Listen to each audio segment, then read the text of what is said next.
And it's live. We are live. Good evening and welcome to the Sports Deck and a very, very special Q&A with Leon Henry. Thanks for having me. Hi, Appreciate it. Leon. How are you? I'm good, thank you very much. Little tired, but I'm okay. I'm all good. How are you? Yeah, I'm good. Good too. Thank you. It's been a very, very busy week and very busy weekend for basketball. Appreciate you guys haven't had a game, but we've had the men's first game. We've had the first of the CBL finals Friday night. My son had a game Saturday, and then obviously men's game Saturday night, and then it's been very busy today. But here we are. Tara, how are you, and how's your weekend been? All good. Actually, I've had a quiet one because I didn't go to the game on Saturday, so I've actually had no live basketball this weekend. How crazy is that? That's like that is crazy. I know, but next week we're full of action. Friday, Saturday, and Sunday. So it's going to be good. Thank you everyone for joining. Just to let you know that you can post your comments and we will read out the questions that Leon is going to answer. Please keep it to basketball and music. That would be best. Otherwise, we're not going to ask them really. If you're going to ask Leon's inside leg measurements, we just won't ask him. We might measure it next time we see him, but we won't ask him. But otherwise, this is a Q&A session. It's fully interactive, so get on, get commenting, and let us put your question to Leon. Right, I'm starting, please. So for those of you who don't really know much about Leon and his background, Leon, give us a little bit of your basketball history. Yeah, okay. Well, my journey from basketball started around about 25 years ago, maybe 24. A complete novice to basketball completely. I went to one of my friend's trials in Northampton, just simply because I always used to knock for him. And he was going to this trial. I didn't know about said trial, but I said, can I just come along? And, I went along with him, and he actually didn't get into that said trial. And this was for National League. So back then we didn't have anything for like community or anything along those lines. It was like kind of National League or bust. I find that out a little bit later on down the line. But it kind of took off from there, and I wasn't actually considered, if you want to be considered good at basketball, until I was around about 16 years old. I trained up, played up, and then I unconsciously gained a lot of confidence, within myself. And one thing led to another. I ended up playing at an academy, going to Iceland to play out there as well. And I've spent quite a long time playing, professional basketball in the UK across many different places. So the likes of, Leicester, Sunderland Kestrels as well, Hemel Storm, which obviously Milton Keynes Breakers have got the that standing rivalry with them now, which is great to see.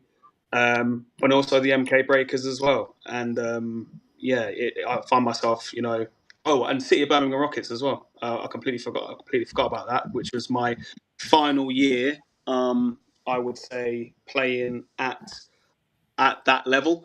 That's pretty much kind of sums it up in a nutshell without going into complete detail. But basketball's played a lot of time and roles in my life. It's built me up to have mannerisms, morals, and respects that I probably wouldn't have got without it. It's taught me how to be a good team member, taught me how to be a good leader.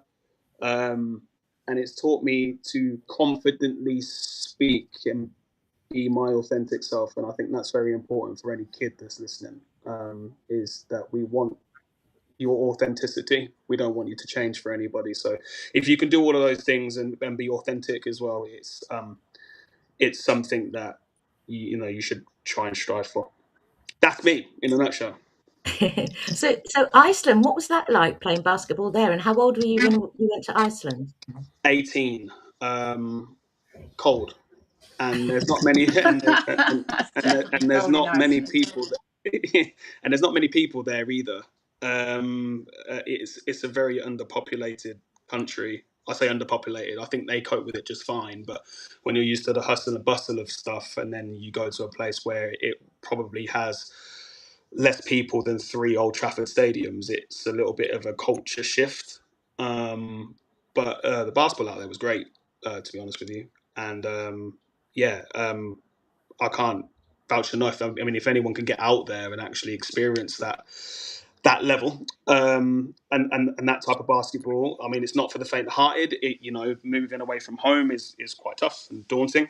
But effectively, it helps build a lot of character, and it helps you grow as a person as well. It helps you adapt and cope with a lot of things, especially with everyday life stresses as well. And it puts you in a good position for for the outside world, at such a young age. But again, everyone, each to their own. Everyone should do what they are destined to do.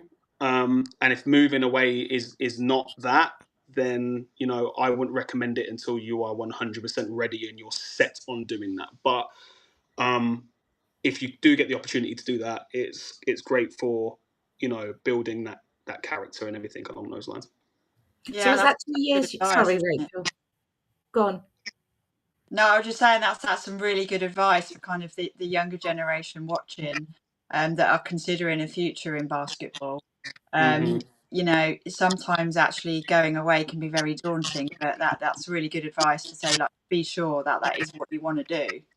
Yeah, and to be honest with you, like again, because there's so many places you can go, and with England basketball, because this is not our nation's sport, it it kind of doesn't thrive in the opportunities given to to kids here to actually establish themselves in a really good professional environment for basketball on a whole. But like it's just something to be mindful of. If you are choosing or destined or you really want to go. I hear a lot of kids say that I want to go to America and I want to go here and I want to go there and I want to play professionally. But I think as an idea, as a maximizer, that it sounds good and it is great. But what? Okay, how are you going to get there?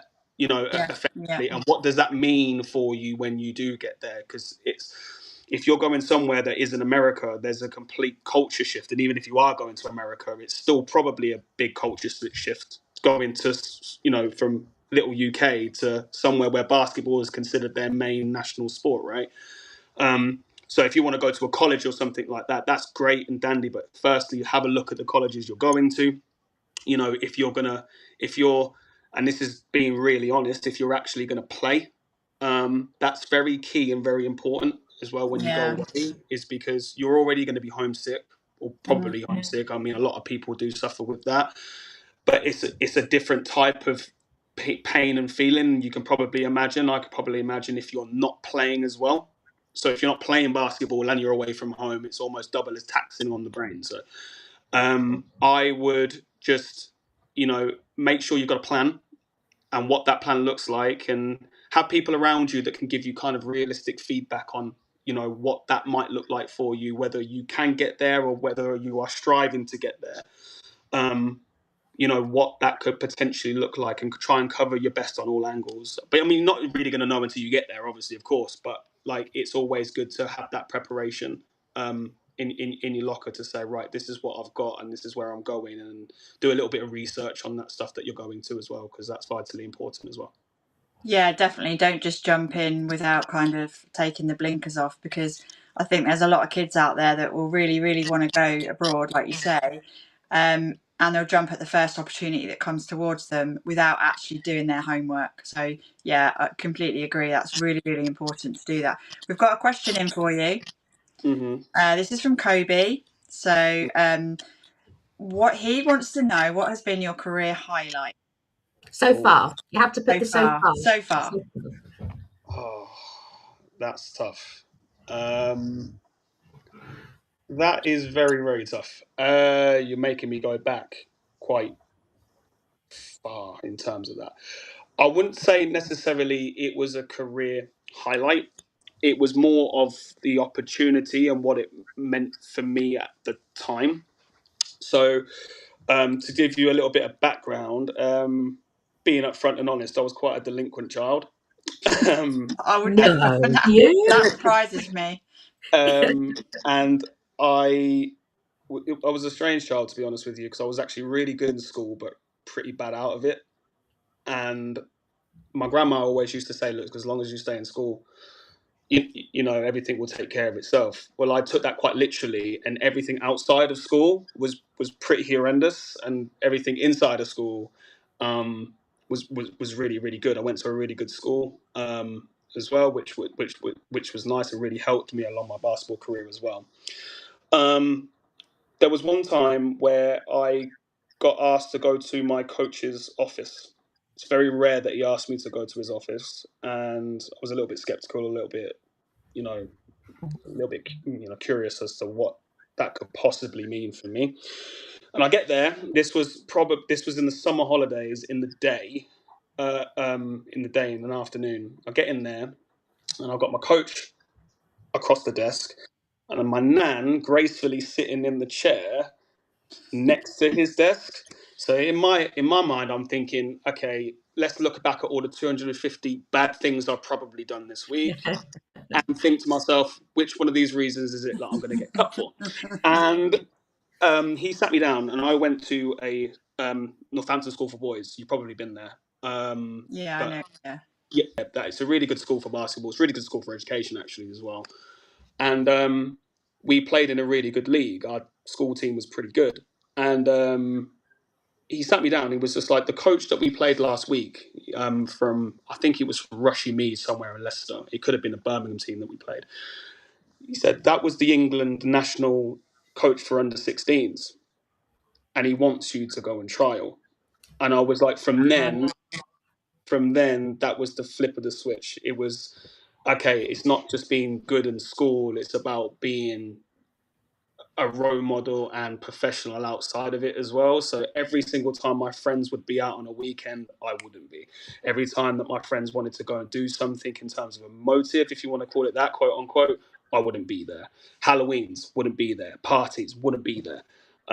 Just gearing myself up ready to go for the next National League game that we would be playing. And I wouldn't say it was like a career highlight, because it wasn't actually like a game that was being played or a special shot that I made or anything along those lines. But in terms of my actual career, that helped shape it. And it not only that, but it also helped me shape myself as a person as well. Because without that opportunity, I don't really know as and where what my mindset would have been at that particular time. But all I did know is that I've got this opportunity. If I lose it, I may not ever get it again. So it was a case of knuckle down, make sure you stay out of trouble, make sure you stay, out of any sort of situation that might put you in some type of jeopardy, or put this opportunity in some type of jeopardy, and really just take it with two hands and see where it goes. And it's been onwards and upwards from there. Do you think you've missed out, because you said like you didn't go to Halloween stuff, you didn't go to this, various things outside of basketball? Do you feel like you missed out? I would like to say, I mean, the inner child would probably turn around and say yes. But it comes with, I mean, if you want to make it in anything, it comes with sacrifice. And whatever that looks like to you, or whatever that looks like to the average person, some people sacrifice family time when it comes to business and stuff like that to make sure they can get really ahead of themselves in work. But that might not work for someone else. Some people sacrifice business in order to make sure their family is taken care of, and just vice versa, and things of that nature. I like to turn around and say I didn't really miss what I didn't see. I can't miss what I didn't actually was a part of. So I can't get FOMO over something that I wasn't actually there for. So at first it was a little bit weird, because I was a kid once, and you do want to do these things, but you get used to it. The more you say no, the more it just becomes I'm good. I'm good. I'm all right with that. And then eventually my friends actually just stopped asking, like, we're doing this, because they knew, that this was serious. I was looking to do serious things with basketball and play professionally elsewhere and stuff like that. So they wouldn't really put that on my plate anymore, which was good of them. And I've been friends with my friends for like 30 odd years. So, no, it's sort of, but after a while you get used to it. Okay. So you had the trials for England. Mm-hmm. What happened next? Did you get to play for them, or? No, I had the trial. I had the trial. I made the squad for under 16s. I didn't make the squad for under 18s. That was quite disappointing at that particular time. Going to an academy and playing for Northants at the time, it was quite tough to even make that squad. I was actually quite proud of myself for even doing that. At the time, when I was 16, so I'm going back 18 years now, there was only 3 places that really got you introduced to England. It was either Manchester, who still have quite a lot of bandwidth in the game, Sheffield, or London. And if you weren't from any of those 3 places, it was very, very, very tough to make the squad. So with that being said, it was a really proud moment to make the squad. Didn't actually get to play for them in terms of like the final team or anything along those lines. But just being a part of that was great. And just being a small kid from Northampton looking around, looking at all of these players that play for Manchester Magic, Sheffield Sharks, London, all of Brixton, Top Cats, things of that nature. It was really nice to be a part of and just be established that I could be on that stage. I can be a part of something truly great and be a part of your national squad, which is, not many people can really say that at any level. So it's really nice. It was really nice at the time. Yeah, and it seems like for some of the kids that are watching, you had that experience for under 16s and then disappointed for the under 18s, but you haven't let that get to you, have you? You've continued and you've persevered, which we're all going to get disappointed from time to time, but it's how you deal with it and how you push yourself forward. Overcome and it's exactly what I said to you in terms of the CBL stuff, right? It's just that there's going to be a lot of times like that, and there has been a lot of times like that for myself as well. And it just helps. Again, losing is a part of the game, and if you can learn how to sometimes do it, you can always think about the next play. That's my motto to every kid. It's all about the next play. It's learning from the experience, isn't it? And looking back and reflecting and seeing what you can do better next time as a team or as an individual. Exactly that. So touching on CBL, I've got a question from Reese. Mm-hmm. And Reese is asking, did you enjoy the under-10 CBL final on Friday? I did, and it was nice to actually see, Shenley win. They're the kids that I coach, which is, it's really nice to see how much like leaps and bounds they've come in the short time that I've known them.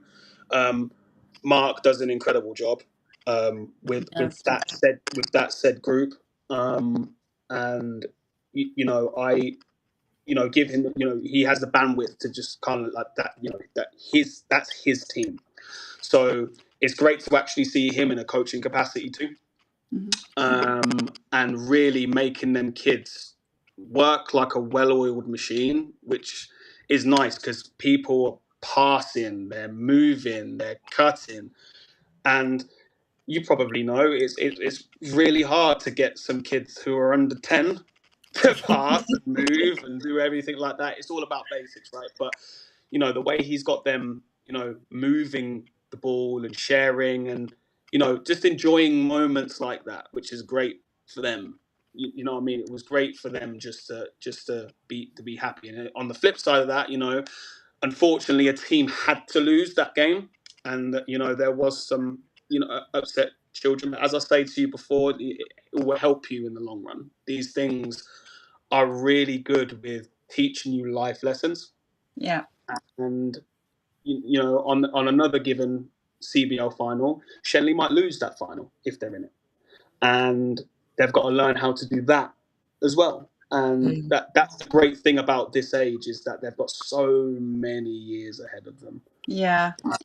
And what I love about you as a coach, and I've told you this before when we've talked on a personal level, is for me you stand out above the other coaches because of the way that you train your CBL teams. In that, I see you train lots of different kids, lots of different age groups in the men, and you treat everybody the same, whether they're in the community league, the national league, in our national division. Your style and how you is the same for everybody. Obviously, your audience is different and you tailor it to that, but you don't train anyone differently that's in CBL or national. And one of the questions from Madison is, do you enjoy coaching CBL? I think you do, but let's hear what you've got to say. No, I really do. I really do. And again, I try my best to give the same energy whatever it is I've got, that I would have wished to have when I was young and when I was a kid. Now, I didn't get the opportunity to start as young as under 10. My basketball started when I was around about 12 or 13 or something along those lines. And again, like I said to you before, it was kind of National League or bust. And I remember being told that, when I got selected for that National League side, and we had two sides at the time. 8 coaches out of the 9, I think it was, actually said no, he's not good enough to be in it. And they were right. They were 100%. But there was that one coach that, effectively saw something in me that said, look, let's just keep him here. Now, if we had community sessions back then, CBL back then, you could have probably put me in that league to develop more. Yeah. But I feel like I would have needed a coach like me in order to really understand the game, make it as educational as possible. And that's just my philosophy. No matter what it is I do, everything's educational.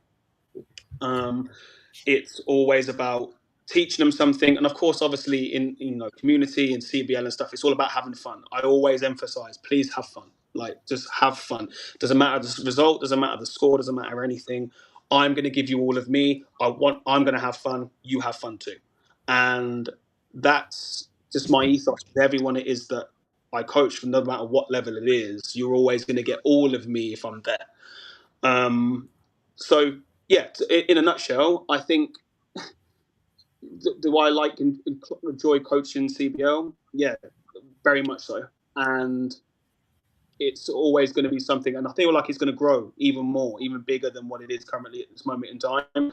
And it just gives them an absolute great platform just to showcase in front of people like you've seen on Friday.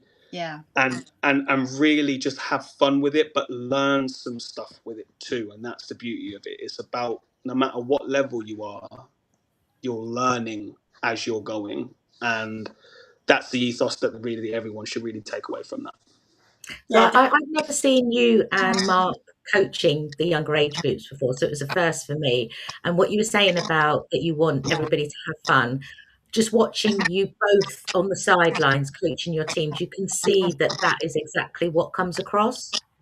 Yeah, and it is, honestly, if, as I say, if I've got the energy, I will give you all of it. And I always put 110% into everything it is that I do, win, lose or draw. With the CBL and everything along those lines, yes, of course, you want to win. And of course, but it's all about them. It's about their development and, their happiness in those moments. And it's just about learning, as you get older, seeing things for what they are and just building those characteristics to build a path to go and take them into their careers, whatever it is that they actually do. And I think, starting here is a great platform for that. So yeah, I definitely 100% vouch for it. Cool. Okay, so we've got another question. What's your favorite training drill? Well, this changed. It used to be all defense. And to be honest with you, to tell you the truth, if you're asking me on a national league level, it still is. It still is defensive stuff. As we've spoken about before, I'm all about the defensive side of the ball when it comes to national league stuff. The offense will take care of itself when it comes, but if you can limit teams, then you're in a good stead. When it comes to everything else, national, like CBL, community development, everything along those lines, I've got this thing about making everyone do 80 to 100 layups, and it sounds like a lot. It does. It sounds like a lot. It's but not though, is it? Fact, it's not. It's not as bad as it sounds. If you actually want to see that, then you probably get down to a development session or something along those lines, and you can see it for yourself. But I learnt that actually from Coach Barak. I'll give him his props and his credit for it. I watched him do it, and I realized, and I thought to myself, you know what, maybe making under 12s or under 10s do 60 layups to 80 layups and stuff might be a little bit too much. But then watching him do it, it proved that it wasn't, and it actually helps, because if you do that, if you take 100, make 100 layups, even one day in a week, that's 400 layups in a month. That's probably 4 times as much, maybe even more than that, than any other team is doing elsewhere. So if you're playing for a team, said team, say for instance, you're coming to community, but you're doing, I don't know, you're in under 12s development, or you're playing in the under 12s national league. Well, that's great for you, because you're already taking more layups than any team out there in the world. So when it comes to game time, you're best prepped. And I think it's just getting through that. They can definitely do it, because I've seen them do it now. So it's just about, okay, cool, well, how quickly can they do it? Are they making more than they miss now? And it's just about working and building off that, so they get 1%, 2%, 3% better all the time. But that's my favourite drill at the moment, is getting them to finish, but a bunch of times, repeat. And do you find that it does make a difference? Can you see progression in the teams where you do that drill? Yes, and I can see the difference in CBL as well. I do it with my under 16 Stantonbury guys as well, and it really does show there. It probably best shows in the under 14 Shenley group as well in CBL. They're on. It feels like they're on a string at this moment in time, and they just work for each other, and they finish well. It's really nice to see the improvements of said players as well, because you can actually see what's actually going on. But yeah, I do see improvements, and if you want to see any more improvements, I mean, just look at the under 12s National League side. I mean, they are outstanding at finishing, outstanding at listening, outstanding defensively, and it's all down to Barak and what he does with them, and he pushes them, which is something that should be sought after, and something that should be idolized, because without that, these kids wouldn't be shining the way they are, and they're all shining, which is great. Yeah, I have to second that actually, because under 16s train at the same time as under 12s, well, slightly at the same time, and I see like their last half an hour of their training with Barak, and you're absolutely right, they're spot on, and they're finishing constantly. It's such a difference, from one coach to the other in different training styles. But yeah, I mean, the way that yourself and Barak are training is credible, really, really, really credible. I appreciate it. Thank you. And onwards and upwards, we won't stop. So don't worry about that. I'm looking forward to this Friday to see the Me too. the 14s and the 16s playing. Me too. I'll second that. Okay, another question from Lindsay. Favorite team you've played for?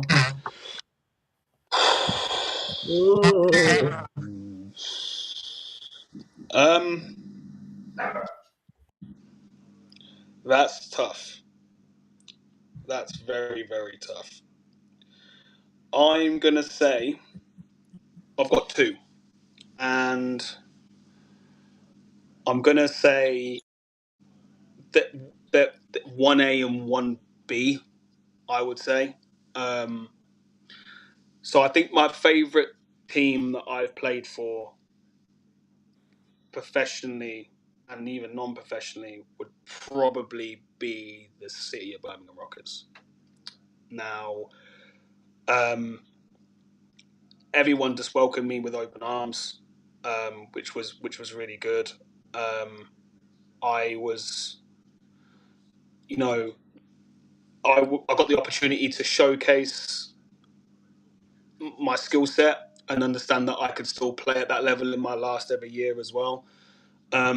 Maybe that the year itself wasn't, we didn't finish where we thought we could, and that's okay. That's okay, because I met some great people in a great establishment, playing for a great team, and it was a good way for me to say, yeah, do you know what, I'm good at the BCB level, if you will. And then 1B, I would say, I would probably have to say, and this might ruffle a little bit of feathers, Hemel. Ooh. I can't believe you said that. Yeah, I'm sorry. It's his truth. It's his truth. Come on. At least he's being honest. Controversially, I know. It was the first time I'd actually played in a place where it felt like it was your only sports team. Like with like MK, right? You've got MK Breakers, you've got MK Lightning, you've got MK Dons, you've got 3 decent teams with decent fan bases and everything along those lines in there, which is great, which is excellent. I feel like Hemel have got one team. Their football team's not really great. I don't really know anyone who really supports them. It is MKs.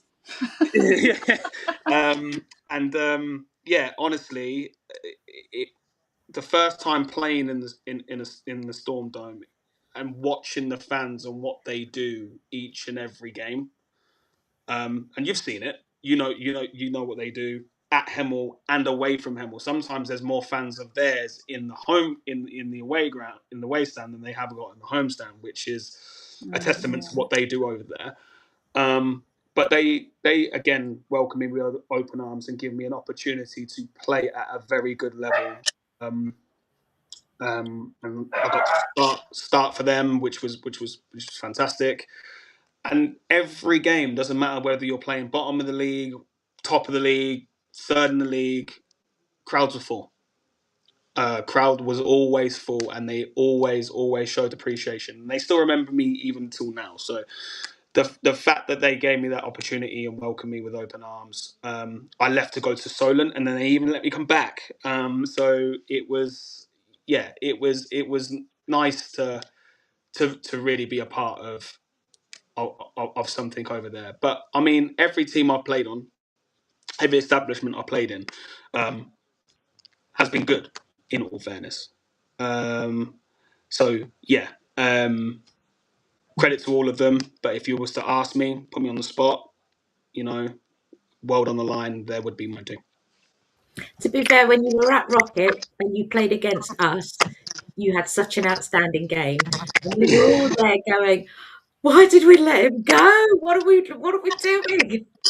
Yeah, I mean, again, sometimes it's just about being in the right place at the right time, or sometimes it could be in the wrong place at the right time, and that's okay. Sometimes you know, being in the team and being in the Milton Keynes team talent, the talent that was there. Even now when I look back on that, I was thinking to myself, there's not many Division 2 teams at the time that I played with there's not many Division 1 teams that would have beat that team that we had in Division 2. It was honestly stacked, and it was still even stacked, when Andre went down. And it was, honestly, it was a really, really talented roster from the academy guys all the way up. So yeah, it was just about kind of the Birmingham thing was kind of the right place at the right time, I think I was the piece that they required and piece that they needed, and it helped me excel because they seen the value in that. And yeah, it really did help, kind of understand my role within the team, and I could build on that, grow off that. So as the season went on, I just become a more adjusted to my role. Okay, what else can I do? What else can I provide? What else can I do? And the 2 games against MK were, were really well. 3 games we had against MK were actually really good. I actually really enjoyed all of them. It was a good, nice homecoming as well. For obviously going from there, we got absolutely battered in the 3rd game we played them, which wasn't the result that we were looking for.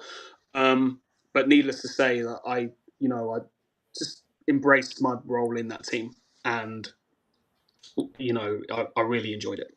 I actually really love Birmingham. I think it's one of the away games I go to where I always feel very, very much welcomed by the fans, by the team.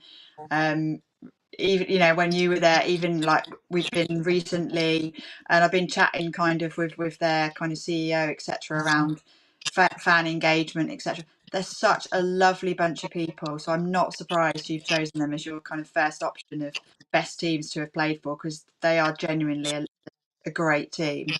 They're like what we like, family. Yeah, and it's great. And the thing about it is as well that I can see that from a coach's perspective, I can still see that within MK Breakers as well, which is fantastic. Now I'm kind of sitting on the other side of the fence, not as a player but as a coach. Even just seeing more and more people, slowly but surely coming through the door, even for our Div 3 side. But also for all the people who go and watch the under 12 games, the under 14 games, the under 16, boys, girls, under 18s, men, under 18s, women, the women's team themselves, and obviously, of course, the men's team as well, which have got such an array of talent on them. It does feel like a family feeling that we've got within the entirety of the culture. And I would love that to grow. Now I'm sitting on the side as a coach. It would be amazing to take what we've got and build it and then some. And I think we've got enough in the establishment, definitely enough in the establishment to do that. Yeah, we're definitely trying. See, that's what we were saying. Like in the podcast, we at the beginning of season, when we heard about your team and the women's team, and we'd say in the podcast, we're not just about the first team. We are MK Breakers as a club. So just go and see the women's team, go and see the men's second team, because we're not just about the first team, and we have to. It's been great, to be fair, to see how, as the season's gone on, the amount of people turning up to the women's games, the amount of people turning up to your games. It's fantastic. It's so good. And that's what being a club is about. It's not just supporting one team. It's about embracing all the teams within that club. Yeah. And that's the family feeling that I feel like we are at, and we continue to strive for. Again, obviously, it's great. It's great to win things. Absolutely, it's great to win things. I think it's even greater if we can do it as a collective and as a real unit. So when MK Breakers are coming through the door, no matter what age group, full well there's going to be a family supporting them and coming through the door with them.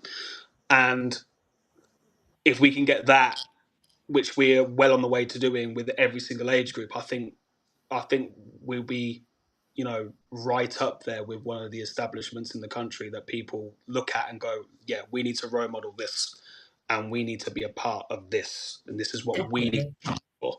So yeah, onwards and upwards. I think we're in a great place. I think we can even get to even greater heights with every team that's in the establishment as well. For sure. So Marcus said, so it's not a question, but he wants to give you a lot of praise. He says Leon has helped so many kids in Milton Keynes with not just their playing ability, but their confidence on court. As a new coach, Mark has learnt so much. No, Mark. I've got a lot of time for Mark, to be honest with you. He hasn't been the coach for long, but he's always looking to learn. He's always asking questions. Funny enough, he's always sending me drills on Instagram. He's always sending me things. Do you think we can do this with the under 10? Do you think we could do this? And I'm either like, swift decline, it's never going to work, or I think with a little bit of guidance, I think we'll be okay. But yeah, his mind is 100% with the development of those kids, and that's something to admire within itself. Again, like I haven't been, like a National League coach for very long, but as I said to you before, it's all about trying to be as educational as you can, and also getting them to understand that this is a fun game. Play it with a smile. There's no point coming into a practice or coming into a training session or coming into a game and you're not happy with what's going on. Yes, of course, we're going to point you out and correct you, but that's not to diminish you and dim your light or anything like that. We want you, which is why I get them to do so many layups and things of that nature, is because if you can make more layups in a game, then that's going to constitute to you being happier on court. You're seeing the ball go through the hoop a lot more, and it's constituting in you becoming more happier. The one thing I can honestly say, a classic example is under 10 Shenley on Friday. Jalil, I don't know if you remember Jalil, who was making shots, and you can see it in his face. He was happy because they were going in. Whereas if they're not always going in or they're not going in at all, it can kind of have the adverse effect on you. So it's just about, again, just providing as much education as you can, point them in the right direction as much as you can. Don't talk too much, and just let them figure it out. Let them figure it out themselves. And I think if Mark continues to just build on what he's learning at this moment in time and continue to ask questions, he'll be in a good stead for his plans for coaching and his development. Oh, that's very sweet. That's nice. His enthusiasm comes over. It really does, and I think it becomes infectious with the kids because he's so enthusiastic, and it kind of it filters down to the kids that he's coaching as well. Absolutely, and again, it's infectious. Energy is infectious, and so at the end of the day, if you are seen to give that energy, that's going to be sure to rub off on a kid, even if they make a mistake. Good job. Don't worry about it. Next play. We go on again. We go on again. Just to make sure that child, or whoever that is, understands that it's okay. You're going to make mistakes. Nobody's perfect. It's okay. No one wants to miss, right? No one misses on purpose, or no one turns the ball over on purpose, or no one does anything like that on purpose. But what you can do is you can adjust your mind to go, okay, that's good. Next play, we're done, and I can keep my confidence and I can keep having fun, and it doesn't matter. So yeah, he'll be in a very good place. He continues to do what he's doing. Okay, my question now: what is the hardest thing about being a player coach? Right. That's actually an easier question I thought. So, I mean, from what I've had before, in terms of when the season started, I didn't really have, I didn't have an assistant coach at all. So, Adam's been coming to the games more regularly because having him as an assistant coach is truly a blessing. And the reason for that is the answer to your question. When I'm on the court as a player, it's very hard to see as a coach. It's very hard to understand what is needed in the game at the time, because I'm not looking at, it's hard to look at said individuals when I've got the ball in my hand. And I don't know who needs to be brought out and in to change the flow of the game and the way it's going. Now, luckily, I've got a special group of guys that make my job quite easy. In essence, I've just had to apply the tactics and apply the defense to them, and they're working on a string. But their talent is outrageous, and So much talent in that team. It's got so much untapped potential in it that it's hard to even fathom. And quite like, I don't even want to say surprising because I feel like that's an insult, because it's not. But it's leaps and bounds above what I originally thought it would be, and I've got complete faith in every single one of them. But having Adam as an assistant coach to see things as a coach when I'm on the floor is a real godsend, because that's the hardest part, I think, about being a player coach. It's about adjusting and still having your coach's hat on, even when you're playing. Yeah. That's very hard to do at times as well. I've known like 2 player coaches in my lifetime. One of them was really successful, one of them wasn't. And yeah, it is a hard thing to do, but now I've got the balance of having Adam next to me as well. And obviously, because he works with Calvin, he works with Gabs, he works with Ant on a daily basis, he can kind of give me intel as to how they've been throughout the week in terms of training. What was their academy game like? The under 18s, what was their game like? Who's available? Who's not? Let's rub together on tactics. Like, what are we doing for this game? This is what I'm seeing out there whilst you're on the floor. This is what I'm seeing out there whilst I'm off the floor. So let's bring it together. And I think we work in a really good tandem. I think it works really, really well. And so, yeah, to answer your question, it's about shifting hats when you're playing to when you are coaching, which is why you probably see that I don't actually start myself that often. Yes. It's because I need to understand the game a little bit more before I put myself out there. And now Adam's here, that might free up a little bit more time for me to say, right, okay, am I needed to start in this game? Am I not needed to start in this game? Would someone else bring something else, better to the game at the start, and then maybe I make my impact when I come off the bench? It's a great problem to have.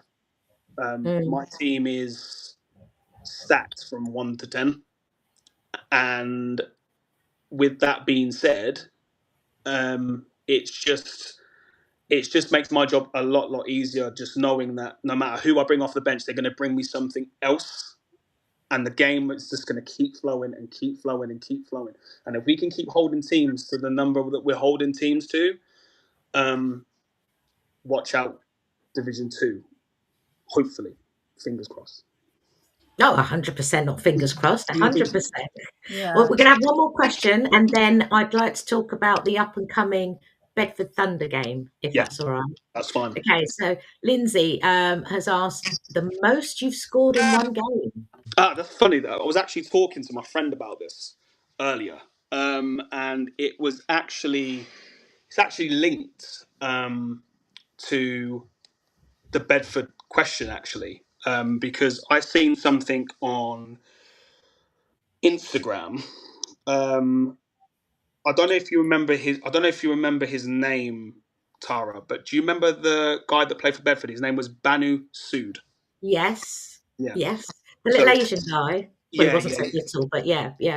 Yeah. So he's 19 years old. He had a game for Bucks, so university. He played the University of Lincoln, and apparently he had 85 points. In one game? Yeah, in that said game. Now, I don't know how true that to be, because I was trying to figure out and work out in my head. I did it on an average, right? I was like, oh, well, that's 21. That's 21.25 points a quarter. Yeah. So I was thinking to myself, that's crazy. And then it brought me back to the most that I've actually scored within a game. and how hard I had to work for that in terms of getting everything. Everything was falling. I'm talking everything. I think it was 48 points I scored in the game once. That was a National League game. The opposition weren't that great, and I still had to work hard for that.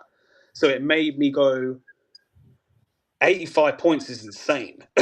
Like I mean, he must have been hitting all threes, surely. He must have been playing against nobody. Like I honestly just can't even fathom. He must have took every shot in the game. I can't fathom it. So I said I wanted to see the footage. I really wanted to see the footage of it and say, look, if there's footage of this anywhere out there, I want to see, one, the level of who he was playing, if anyone he was playing, and two, whether or not this was an actual fact. Like, how many points did they actually score in total? How many points did the other team score? Apparently it was 82 or something along those lines. And it makes me think to myself, well, they couldn't have been that bad then if they scored 82 points. So I need to see it. But yeah, to answer the question, the most I scored in the game is 48. Good score. Very good score. But I mean, everything was falling. Everything was dropping. It was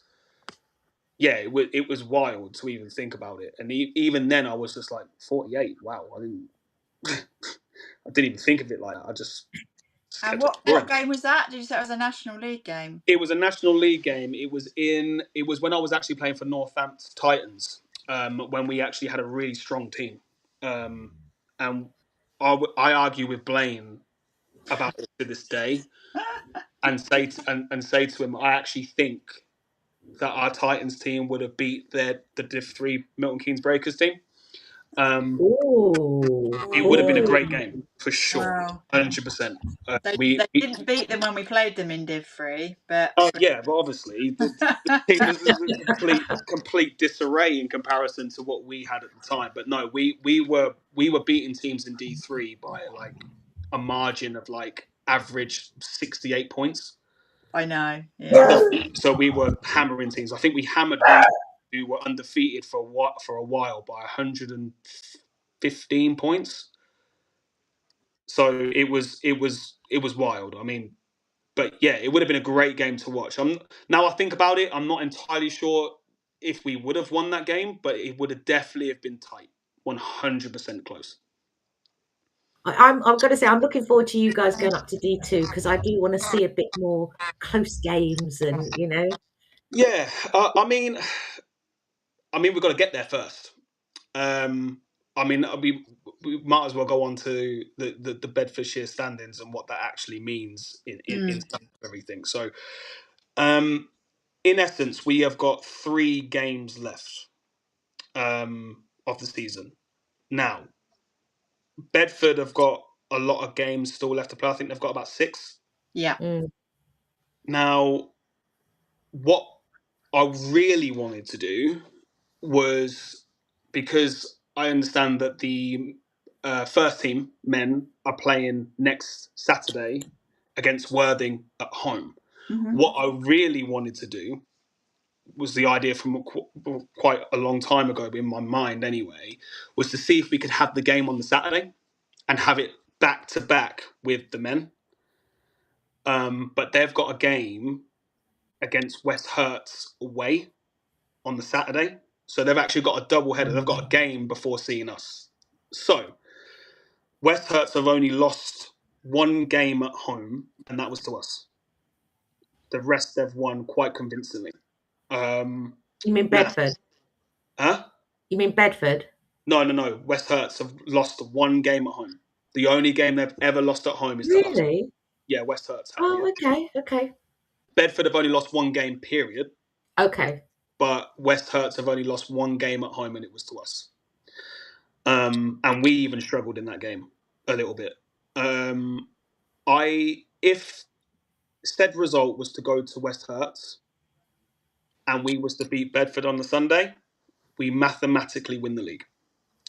If they were to win against West Herts and come and see us, we would have to win 1 of the remaining 2 games left of the season in order to clinch the league. But winning the league is not enough to get promoted. What we then have to do is we will be seeded. I think there's 6 teams to be seeded in each pool, and we will be seeded in a playoff 2-legged game against I think the 6 bottom teams in Division 2, depending on who they are at that particular time. So I already said to Rachel before, I said I don't think it was Rachel. I think it might have been Jason. That I've never coached in a 2-legged game before. So it's going to be a little bit of a different feel. But we need to finish as high in the seedings as possible. So it's not even about winning every game by now. It's by how much can we win by. And we stretch that margin out so we finish, second or third in the seedings. There's a couple of teams in Division 3 that haven't lost, which means they will probably take first and second. So we can take third, and we will just take the third worst team in Division 2, which will be a bottom team in Division 2 somewhere. So depending on who that is, we'll be ready for them when they come. But I've got immense talent on my team, and I've got immense trust in them as well. So I have a funny feeling we're going to be in D2. But I'm not saying anything until it's not over, until it's over. So those games, the playoff games, when do they take place then? I think the last game, the second leg of the game, is the 18th and 19th of April. I think it might be a week before that. So in essence, there's a long time between us winning the league and that playoff game. The 2-legged playoff games, there's about 5 weeks in between it. So I'm going to try my best to arrange some friendlies, just to keep us sharp, keep us on our toes. I will talk to Coach Stanley as well, just to see if there's any way, shape or form that maybe we can get a ruckus with them. Yes. You read my mind. Yes. I don't know if it can happen, because obviously their season will still be commencing, and they'll probably more than likely be looking around the playoff spots and thinking to ourselves, right, can we finish here, or even potentially win the league? Everyone's losing games at the moment in BCB, so there is a huge window for the men's first team to actually probably win that league if they can continue doing what they're doing. And they've got some key games out of the way as well. They've got some teams that they've still got to come there. Newcastle have still got to come there. Yorkshire have still got to come there. I think you've still got to go to Reading. That's our last game is at Reading. That'll be a tough game. So that it could come down to even that. So it's the Wild West in the BCB at the moment, and it's actually really nice to watch, because I'm actually enjoying seeing teams go up, down, up, down, up, down, and it's just nice for a casual fan. But yeah, I'll see what we can get done. In terms of that, it would be great to just kind of get on the floor with them and really test us. But it's got to work for them too. So, we'll see what we can get done. But there probably will be some friendlies arranged, in between that, to make sure that we stay sharp. Because 5 weeks without playing a basketball game is ludicrous when you're going into playoffs. I don't know why they've done the league like that, to be honest with you. But I digress. We're there. We're here. And we've got to take care of business on Sunday. So it is a massive game. We said about it in the podcast last week. It's massive. I put it down to whoever wins this game Saturday is going to win the league. If Bedford beat us on Sunday, then it's likely they could go off and win the league. But they're not going to beat us, are they? They're not going to beat. No. You see, this is the thing. So when we lost that one game, it was right at the beginning of the season, and we were still, bringing players in, getting to learn, getting used to a certain type of play, getting used to Leon and the way he wants people to play. And so it's all brand new, So the fact that game is lost, it's not a big deal, and it doesn't really reflect where we are the now. team. Yeah, it doesn't reflect the team. The fact that we went to Bedford and beat them says a lot. And they're going to come to us, and you will have the fans there, Leon, 100%. You will have the noise, you will have the fans there, you'll have that support, because we'll make sure of it. And I don't know whether Bedford's travelled to a more hostile place than we can make it. No, and they won't. And that's what we need. We need the Breaker Nation there. We need drums banging. We need vuvuzelas sounding. We need kids in there. We need the announcer in there if we can get them. We need player announcers. We're doing it. Yeah, they are so used to playing in that gym that you came to, Sarah, and you came to, Rachel, as well, that I have a funny feeling that this might star strike a lot of them, their players. I probably shouldn't say that out loud, in essence, because it might not. Who knows? But I remember when I was playing for Northamptonshire Titans, and we had our quarterfinal cup game. This is when we were actually really good against Hemel Storm, and they started filling out the stadium, and then the player announcements started coming, and our players didn't know what to do. Like, they had no idea what they were going into, and like, credit to them. I mean, we were playing against the Taylor Johnsons and the Aaron Ryes of the world at the time. So, I mean, they went on to win the quadruple of everything anyway. But needless to say, I think we'd already probably lost that game before we even stepped on the court. And it's because if you can make it as hostile and as uncomfortable for them and as unfamiliar to them as possible, that's going to have certain players freezing. And we could do with certain players freezing. Yes. But I mean, I'm going to go to the West Herts game on the Saturday, just to have a watch, just to have a look. And you never know. Like, as I said to you before, I've got a funny feeling about it. I don't want to say anything too much about it, but it could mean a completely different result required. I mean, we're still going to go in there and beat them anyway, because I really want to. I really think our boys deserve it.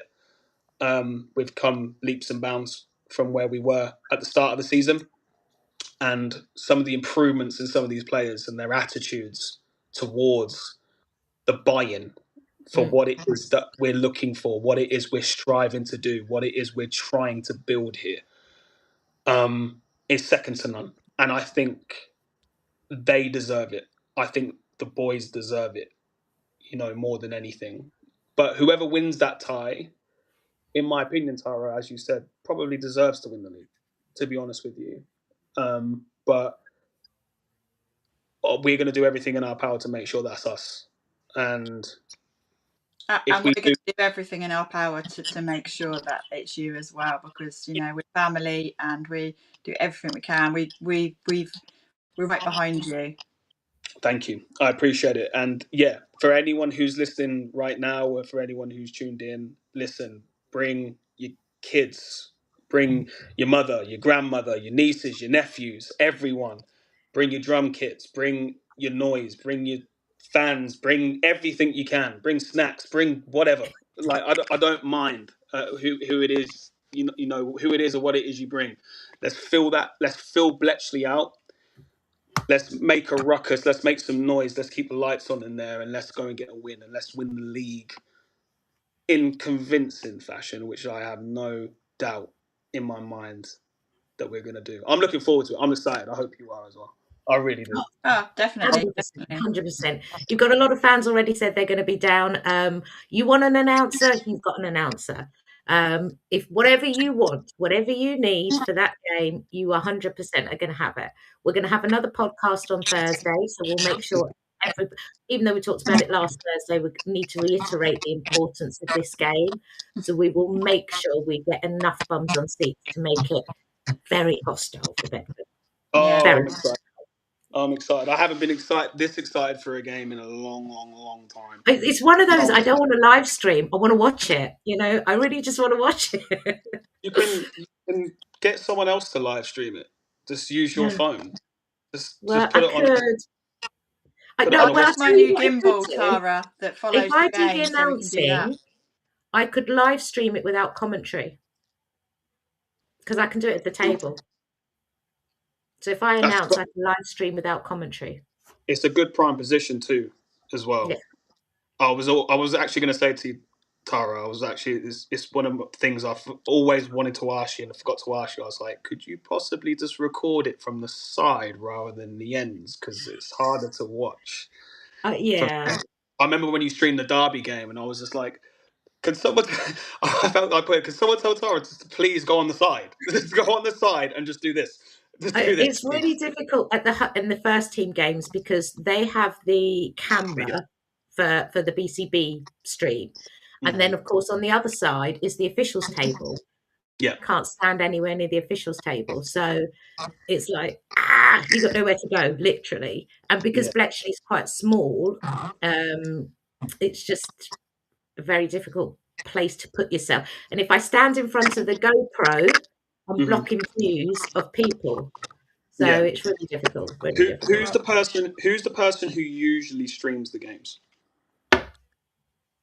No, there's another person that usually streams the men's game, The BCB. I don't know whose equipment it is. It used to be a Chinese guy, but I don't know. I thought it was just a phone. Someone used their phone, didn't they? In the old days, yeah, but no, it's something that's supplied now, I think, by the BCB. But I have some new equipment that does follow the ball, and I was testing it on Friday at CBL, so I'll test it again this week, and we could probably just set that up and leave it. We could put it up in front of the GoPro camera, and then it's fine. Yeah, or I can leave it with Jason on the front. That'd be fine. Yeah. Either way is good. But again, the more people we get in there, the more that we get behind, these men. I'm excited. I've been plotting and scheming for like the last week or so, ever since the West Herts game ended. I've been thinking to myself, right, how can we get them? Where are their weaknesses? Where can we and it's driving me insane a little bit. I just want the game to be today. If the game was today, I would have just got rid of all this stress. All this stress. I'm not stressed. I'm not worried. I'm excited. You've got to get them in the head, and that's why we need to make it as hostile and as uncomfortable and what they're not used to as possible. Because, like you say, in the head, you've won the game before they've even set foot on the court. Yeah, exactly that. Let's do that. Let's get the Breaker Nation in there. And let's just put on a performance. That's all I want. If we do that, we're going to be absolutely good, and then we can have this conversation again, maybe in a couple of weeks' time, talking about D2. How you've won the league. Yeah. So Mark's bringing his Shenley Under-10s champs, so that will be good as well. And we'll get as many people as we can down. Don't you worry. Appreciate you. Thank you so much. Leon, thank you so much for your time. And we'll definitely set up another live at the end of the season, or maybe in your 5-week gap. We could do something. Great. But we definitely look forward to seeing you on Sunday. Good. Yeah, you will indeed. And appreciate you, Rachel. Appreciate you, Tara. Appreciate everything you do. Breaker Nation. Let's go. Thank you, everyone, for tuning in. Bye. Take care. Bye, everyone.